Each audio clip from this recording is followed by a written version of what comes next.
Ayun, good day mga boss. Meron tayong 6 pieces na available ngayon. Yan, kakakuha lang natin galing Pusurubio, Pangasinan. Yan, gawa ng mga trusted makers natin sa Pusurubio.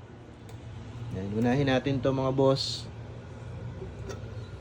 Yan, meron tayong 9 inches yung blade. Ayan yung kapal niya. 5160 high carbon steel yung bakal na ginamit. Oil quench. Mulabe yung kahoy na ginamit sa handle. Yan, 9 inches yung blade length nito. Yan. Sa mga interesado mga boss, screenshot nyo na lang tapos PM na lang po. Ito yung kaluban niya. Mahogany yung kaluban. Tapos itong isa mas maiksi. 8 inches lang yung blade length niya. Yan yung kapal niya. 8 inches blade length. Kamagong naman yung kahoy na ginamit sa handle niya. Mahogany yung kaluban. Yan yung kaluban niya. Meron tayong competition chopper inspired. Yan, may dalawang chopper available natin ngayon. 11 inches yung blade length nila.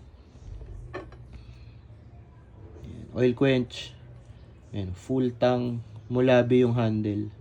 Mahogany yung kaluban. 11 inches yung blade length. Ito yung isa. Yan, madami naghahanap sa atin ng chopper mga boss. Ito. Nagkaroon tayo ng dalawang piraso.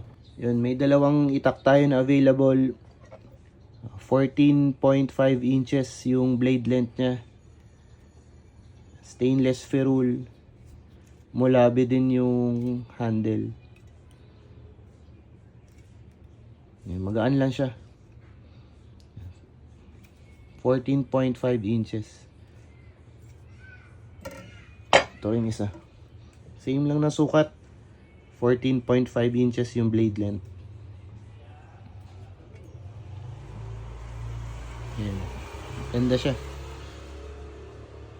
Sa mga interesado mga boss, chat na lang po kayo. Ito yung ano niya, kaluban niya, mahogany.